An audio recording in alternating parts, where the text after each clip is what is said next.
आदरणीय अभिभावक बंधु, आप सब लोग लॉकडाउन का पालन करते हुए स्वस्थ होंगे और आपका परिवार तथा हमारे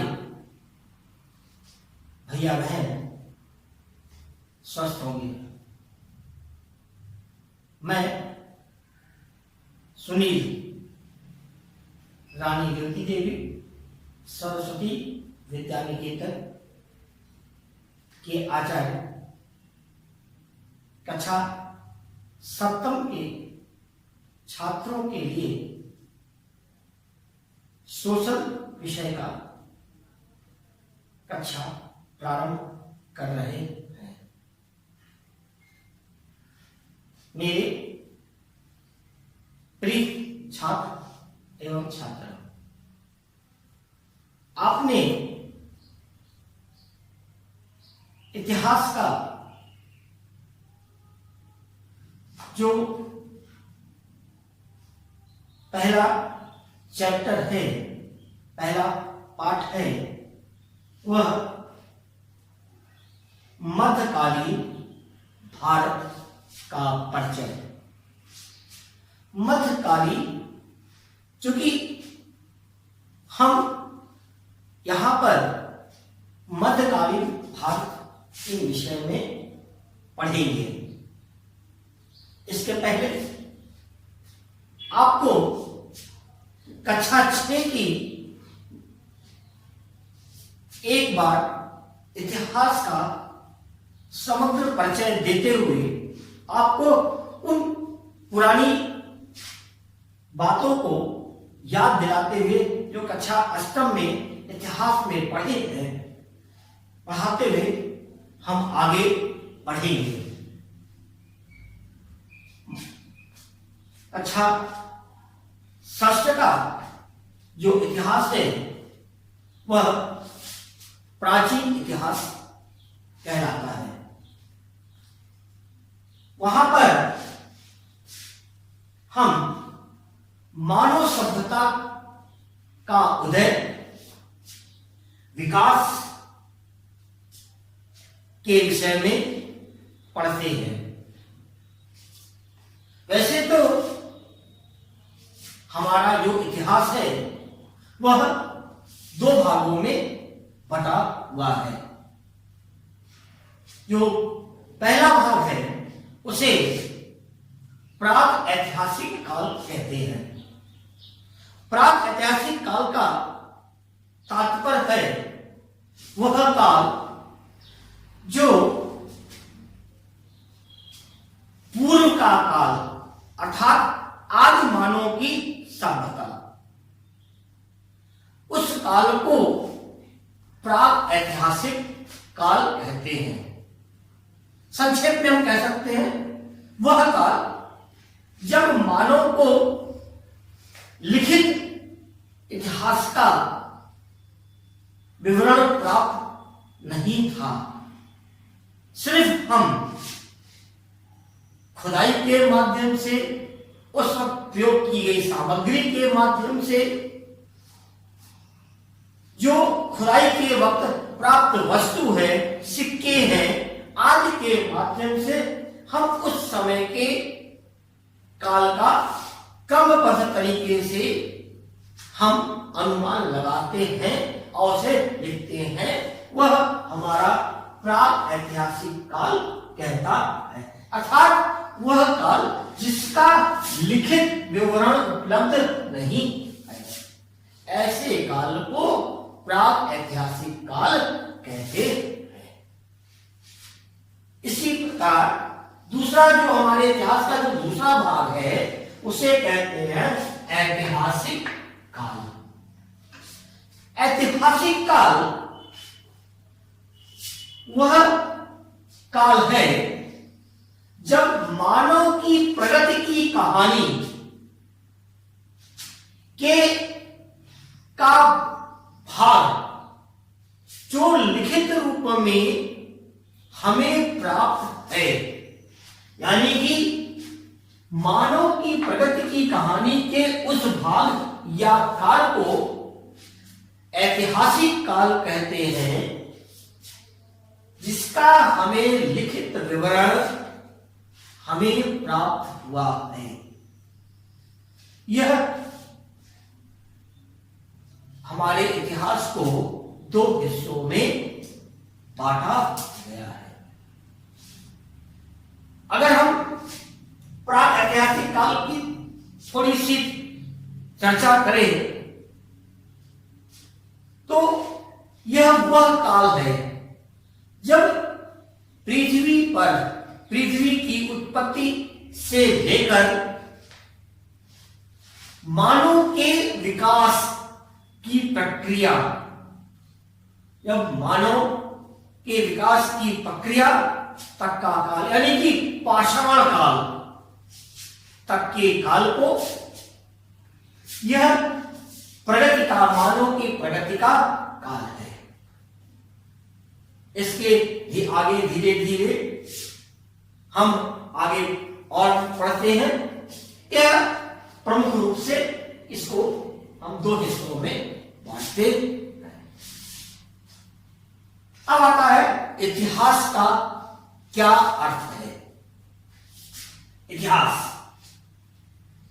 किसी जात, समुदाय या समाज के समग्र जीवन की बीते हुए समय का लिखित विवरण जो कल्पना के आधार पर नहीं, यानी कोई कल्पना नहीं, तथ्यों के आधार पर तैयार किया जाता है। ऐसे काल को हम इतिहास कहते हैं। इतिहास कक्षा 6 में हम लोगों ने पढ़ा था कि मानव ने अपना जीवन कैसे धीरे धीरे करके विकास किया है। विकास की प्रक्रिया में आगे बढ़ते हुए भारत में एक समय ऐसा था, हमने अपने यहां बहुत प्रगति की थी। वह काल जो था वह था सिंधु घाटी की सभ्यता। ये जो सभ्यता है, थोड़ा सा बात करें, सभ्यता जो है पूरे विश्व में नदियों के किनारे बसी थी। सबसे प्राचीन सभ्यता है वह है मेसोपोटामिया की सभ्यता, जो दजला और फरात, इराक में दजला और फरात नदियों के किनारे विकसित हुई थी। इसी प्रकार नील नदी की घाटी में एक बहुत बड़ी सभ्यता विकसित हुई थी जिसको मिस्र की सभ्यता के नाम से जाना जाता है। इस प्रकार जो तीसरी सभ्यता है वह चीन की सभ्यता है, जो वांगो और यांगत्से नदी के किनारे इस सभ्यता का विकास हुआ था। उसी क्रम में हमारे भारत में सिंधु नदी के किनारे सभ्यता का विकास हुआ, जिसे सिंधु घाटी की सभ्यता कहते हैं। सिंधु घाटी की सभ्यता अपने समय की नगरीय सभ्यता थी। अब आप कहेंगे नगरीय सभ्यता का कि क्या तात्पर्य? नगरीय सभ्यता वह सभ्यता है जो जो आज हमारे नगर की जिस प्रकार से विकास होता हुआ है, आज के आधुनिक युग में जिस प्रकार से नगरों का विकास हुआ है, उसी प्रकार का विकास आज से 5000 ईसा पूर्व में सिंधु घाटी में विकास हुआ था। इसलिए इसको नगरी सभ्यता कहते हैं। विकास के इस क्रम में धीरे धीरे इस सभ्यता का विकास हुआ और सिंधु घाटी में फली फूली। अब इस विकास में के साथ साथ ऐसे कई कारणों का वैज्ञानिकों ने अनुमान लगाया है कि यह सभ्यता इसका पूरी तरह से विनाश हो गया। विनाश का हर वैज्ञानिकों का, हर इतिहासकारों का अपना अपना तर्क है।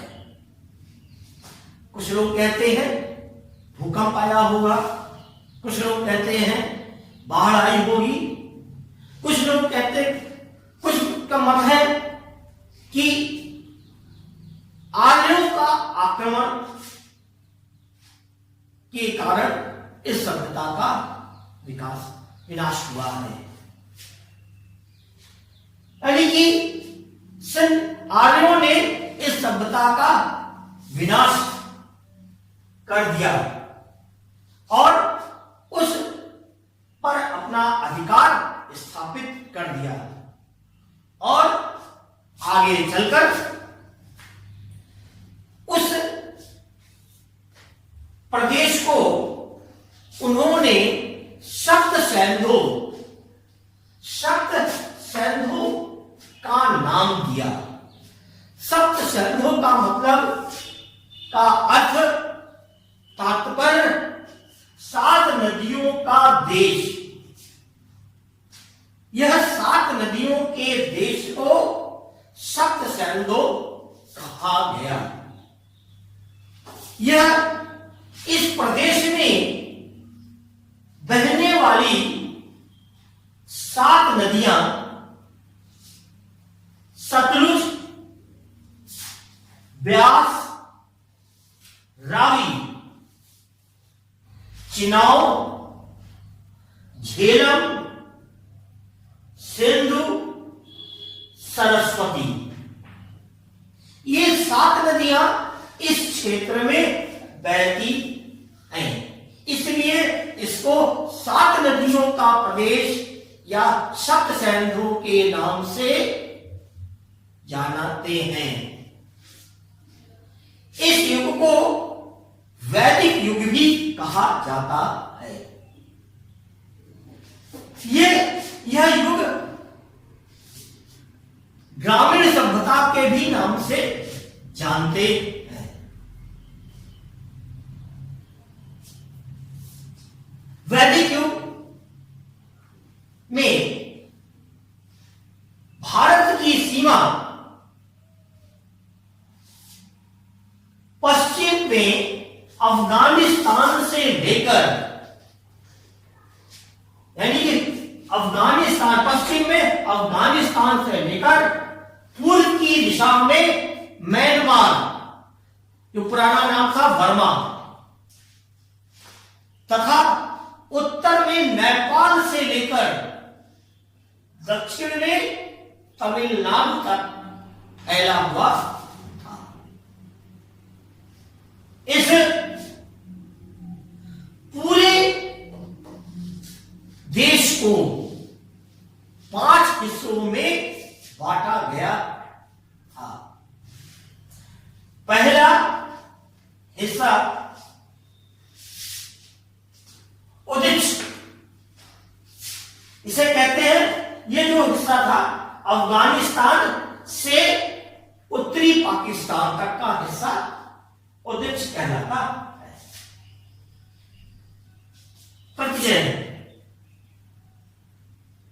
राजस्थान, गुजरात, दक्षिण पाकिस्तान, यह जो है आपका दूसरा हिस्सा। इसके बाद आता है मध्य देश। मध्य देश में पंजाब तथा पश्चिमी उत्तर प्रदेश। चौथा प्राच्य, पूर्वी उत्तर प्रदेश, बिहार, बंगाल, आसाम तथा उड़ीसा एवं दक्षिण पथ या उड़ीसा। तीसरा हिस्सा, पांचवा हिस्सा है दक्षिणी पथ, यानी कि दक्षिण भारत का प्रदेश। फिर म्यांमार को ब्रह्मदेश भी कहते थे उस वक्त। म्यांमार जो था उसको ब्रह्मदेश भी कहते थे। इस प्रकार से यह वैदिक युग 5 हिस्सों, पूरे देश को 5 हिस्सों में बटा था। अगर इस प्रकार से ये थोड़ा संक्षिप्त परिचय था। हमारा जो इतिहास है वह 3 भागों में बांटा गया है, यानी कि प्रथम काल, द्वितीय काल, तृतीय काल। प्रथम काल प्राचीन या प्रारंभिक काल कहलाता है, यानी इसे प्राचीन काल के नाम से जानते हैं। यह जो है 18वीं शताब्दी से का जो काल होता है, 18वीं शताब्दी तक के काल का, यानी प्रारंभ से लेकर 18वीं शताब्दी तक का काल आपका प्राचीन काल होता है। इसके बाद द्वितीय काल। द्वितीय काल मध्य काल होता है, जो 8वीं शताब्दी से लेकर 18वीं शताब्दी के बीच का काल होता है। इसके बाद तृतीय काल जो है वह 19वीं शताब्दी से लेकर 21वीं शताब्दी के बीच का काल होता है। इस काल, यानी कि इस प्रकार से हम जो है इतिहास को 3 हिस्सों में बांटती है।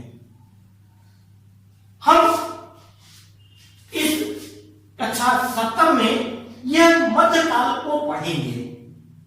इस मध्यकाल को पढ़ने से पहले एक बार मैं आपको प्राचीन काल का एक संक्षिप्त परिचय देते हुए हम आगे बढ़ेंगे। आपको एक प्रकार से पुनः ज्ञान हो जाए कि हमने पिछली कक्षाओं में क्या पढ़ा था। प्राचीन काल में हमने सबसे पहले मानव के उद्भव के विषय में पढ़ा था। अपने भोजन की खोज में वह कैसे इधर उधर भटकते थे, उस वक्त क्या आविष्कार हुआ था, जिस प्रकार से आग का आविष्कार, चक्के का आविष्कार, खेती का आविष्कार, यह क्रमबद्ध रूप से, तो ये जो काल था आदि मानव का उद्भव और पाषाण काल था। पाषाण काल जो कहा गया आपने पढ़ा है, क्योंकि उस काल में पत्थरों के औजारों का उपयोग अपने जीवन में करते थे, यानी पत्थरों का औजार और पत्थरों से बड़े सामानों का उपयोग अपने जीवन में वह करते थे, इसलिए उसे पाषाण युग के नाम से जानते हैं। धीरे धीरे नवपाषाण के आते आते खेती का विकास हो गया। खेती के विकास के साथ साथ उन्होंने अपना एक स्थान पर जो घूमते थे, खानाबदोशी जीवन व्यतीत करते थे, वह एक स्थान पर रहने लगे, मनोरंजन के अपने साधन विकसित कर लिए और अपने रहने का एक अस्थायी निवास बना लिए। धीरे धीरे उन्होंने एक समुदाय बनाया, समुदाय से कई समुदाय बने, गांव बना और इस प्रकार से उन्होंने अपनी शासन व्यवस्था को, अपने रहने की व्यवस्था बनाई। यह अपने को आगे बढ़ाते हुए धीरे धीरे समुदाय गांव में बदला और कई गांव बनके वह धीरे धीरे नगरों में बदलने लगा। आगे चलकर इन्होंने अपनी शक्ति में विकास हुआ, अपने लोगों के बीच में जो सबसे बुजुर्ग होता था उसको मुखिया बनाया, सरपंच हुआ करते थे। फिर गांव के कामकाज को धीरे धीरे अपने जो प्रमुख लोग थे उनको बांटा गया। आगे चल के यह एक समुदाय के रूप में विकसित हुआ। इसी काल में आगे जब था, आगे चले तो थोड़ा सा वैदिक काल प्रारंभ हुआ। इस वैदिक काल आर्यों के आक्रमण के बाद सिंधु सभ्यता का हुआ, आर्यों का आक्रमण हुआ, आर्यों के आक्रमण के बाद आर्यों का अधिकार हो गया। आर्यों ने धीरे धीरे विकास किया। इसी काल को हम लोग वैदिक युग कहते हैं। वैदिक युग कहने का तात्पर्य जो हमारे ग्रंथों की रचना इस काल में हुई थी, इसलिए इसको वैदिक युग कहते हैं। वैदिक युग भी दो हिस्सों में बांटा गया है। पहला हिस्सा वैदिक युग जिसमें ऋग्वेद का वो लिखा गया था। ऋग्वेद में जो कि हमारा जो सबसे वैदिक वेद है वो ऋग्वेद है। इसी युग में ऋग्वेद की रचना हुई थी। इस वक्त जाति व्यवस्था प्रचलित हो गई थी, लेकिन जात का जो आधार था वह जात का आधार कर्म था। ऋग्वेद के समय जाति का आधार कर्म था। आप जो सा कर्म करते थे उसी कर्म के आधार पर आपकी जाति निर्धारित होती थी। आपने शिक्षा का कार्य, पूजा का कार्य, वेदों का ज्ञान, हवन करते थे तो आपको ब्राह्मण जाति के नाम से संबोधित किया जाता था। अपने गांव समुदाय की रक्षा करना, ऐसे लोगों को क्षत्रिय कहा गया। इसके बाद जो लोग व्यवसाय में थे उनको वैश्य जाति में रखा गया और जो सेवा का कार्य करते थे उनको शूद्र कहा गया। उस समय कर्म बदलने के साथ आपकी जात भी बदल जाती थी। जैसे जैसे आपका कर्म बदलता था आपकी जात बदल जाती थी। आपने शिक्षा के पहले आपके बच्चे शिक्षा, आपके पिताजी शिक्षा का कार्य कर रहे थे, लेकिन आपका पुत्र व्यवसाय करने लगा तो अब वो ब्राह्मण ना होके वैश्य जाति में आ गया। यह व्यवस्था वैदिक काल की थी। वैदिक काल में हमारा सबसे अच्छा काल था। इसके बाद जो दूसरा था, इसी वैदिक काल को एक दूसरा काल था उत्तर वैदिक काल, जिसमें सामवेद, ऋजुवेद, अथर्ववेद की रचना हुई। इसके बाद अन्य बहुत से ग्रंथों की भी इसी काल में रचना हुई। ब्राह्मण, आर्यावर्त आदि पुराण, वेद पुराण आदि सब की इसी काल में रचना हुई। इसी काल में दो बहुत बड़े महाकाव्य भी लिखे गए, इसे आज हम लोग रामायण और महाभारत के नाम से जानते हैं। यह इसी काल की रचना थी। इस काल में धीरे धीरे इस काल में ब्राह्मणों का वर्चस्व बढ़ता चला गया। इसके कारण धार्मिक कार्यों के लिए बहुत लोगों के लिए धार्मिक कार्य सहज नहीं रह गया। सहज न रहने के कारण, धार्मिक कार्य सहज न रहने के कारण वह लोगों से दूर भागता चला गया। इस कारण उसमें दो नए धर्मों का उद्भव हुआ, जिसे हम लोग जैन और बौद्ध धर्म के नाम से जानते हैं। इसी में आगे चल के यहीं पर ही इसी धर्म के समय जो छोटे छोटे राज्य थे वो बड़े राज्यों में बदलते चले गए और पूरा समाज, पूरा देश 16 महाजनपदों में पट गया। से महाजनपद भी कहते, 16 महाजनपदों में पट गया। आगे हमने आपको बताया भी था कि कौन कौन से 16 महाजनपद है, उतनी डिटेल में हम नहीं जाएंगे। 16 महाजनपदों में जो आगे चल के जो सबसे शक्तिशाली जनपद हुआ वह मगध था। 3 जनपद थे, इसमें मगध जो था सबसे शक्तिशाली जनपद महाजनपदों में माना जाता है।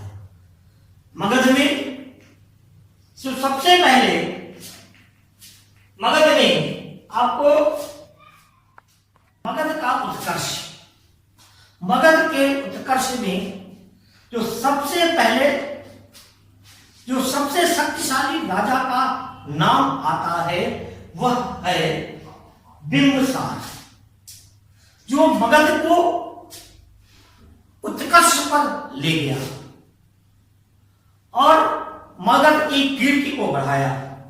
इसके बाद दूसरा जो वंश आता है वह अजातशत्रु। अजातशत्रु ने भी मगध को उत्कर्ष की ओर ले गया और इसी वक्त जो अंतिम में जो आता है वह है नंदवंश। नंदवंश का सबसे महान शासक महापद्मनंद था और अंतिम शासक जो सबसे अंतिम शासक था वह था धनानंद। महापद्मनंद सबसे पहला शासक और सबसे शक्तिशाली शासक था और अंतिम में महानंद। महानंद के काल में ही सिकंदर का आक्रमण हुआ था। महानंद बहुत क्रूर राजा था। अपने समय में अपने आचार्यों को अगर उसके खिलाफ कोई बोलता था तो उसको वह कठोर से कठोर सजा देता था। उसके राज्य में विष्णुगुप्त नाम का एक आचार्य थे। वह राजा के विरोध के कारण उसको उन्होंने अपने देश से निकाला कर दिया था। उसने जाते जाते प्रतिज्ञा ली थी, जब तक हम महापद्मनंद को गलती से नहीं उतार देते तब तक हम अपनी शिखा को नहीं बांधेंगे। और इस तलाश में वह जंगल की तरफ निकल जाता है। वहां पर एक बालक दिखता है। उसकी योग्यता को देखकर विष्णुगुप्त उसको शिक्षा देने का निर्णय लेते हैं और आगे चलकर वह चंद्रगुप्त के नाम से विख्यात होता है और यहीं से मौर्य साम्राज्य की नींव पड़ती है। मौर्य इसमें सबसे प्रतापी राजा जो चाणक्य की मदद से, जो विष्णुगुप्त का नाम था, वह बाद में चाणक्य के नाम से प्रसिद्ध हुआ और चंद्रगुप्त को गद्दी पर बैठाकर चंद्रगुप्त ने अपने राज्य को बहुत उन्नति दी, एक शीर्ष पर पहुंचाया। चंद्रगुप्त के बाद बिंदुसार और बिंदुसार के बाद सम्राट अशोक, वह 3 इस काल के राजा थे। अशोक के बाद उत्तराधिकारी जो निर्मल थे, उनको हटाने के बाद श्रीगुप्त ने एक नए राजवंश की स्थापना की जो गुप्त वंश के नाम से प्रसिद्ध हुआ। गुप्त वंश में जो सबसे प्रतापी राजा था चंद्रगुप्त प्रथम। इसके बाद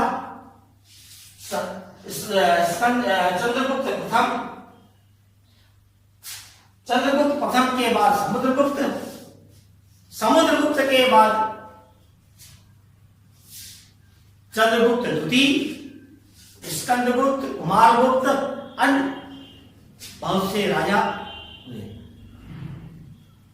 इन्होंने काफी समय तक भारत के में राज किया। चंद्रगुप्त द्वितीय, इसको हम लोग विक्रमादित्य के नाम से जानते हैं, यह समय भारत का स्वर्ण काल के नाम से भी जाना जाता है। इसके बाद वर्धन काल आता है। वर्धन काल में प्रभाकर वर्धन, राजवर्धन और हर्षवर्धन इस वर्धन काल का सबसे प्रतापी राजा था। यह हर वर्ष भारत में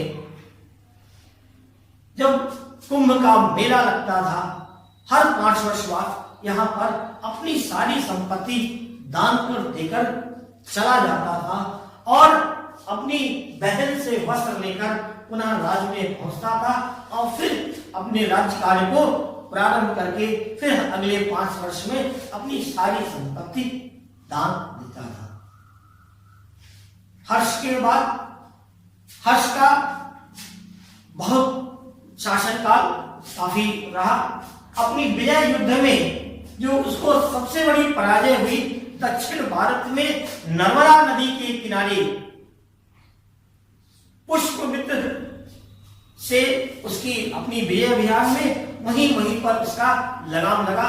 वह पुष्पमित्र से हार गया और वहां से वह वापस आ गया। हर्ष के बाद भारत की स्थिति थी वह छोटे छोटे राज्यों में बट गई। यह काल सामंत काल के नाम से जाना जाता है। इसे राजपूत काल भी कहते हैं। जो जितने भी महत्वाकांक्षी राजा थे, उन्होंने छोटे छोटे राज्यों पर अधिकार करके अपना राज्य स्थापित कर लिया और इसके बाद राज्य स्थापित करके अपना शासन चलाते थे। लेकिन इनकी सबसे जो बड़ी विशेषता थी, वह हमेशा अपने राज्य को बढ़ाना चाहते थे।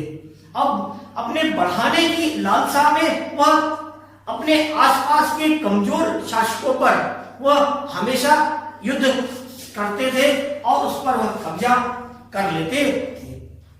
और इसी समय इसी का फायदा उठाकर विदेशी आक्रमणकारियों ने हमारी सीमाओं पर आक्रमण किया और प्रत्येक राजा इस सोच में कि यह तो हमारी सीमा किनारे बहुत दूर है, सीमा के राजाओं पर आक्रमण किए हैं, वह एक दूसरे की सहायता नहीं करते थे।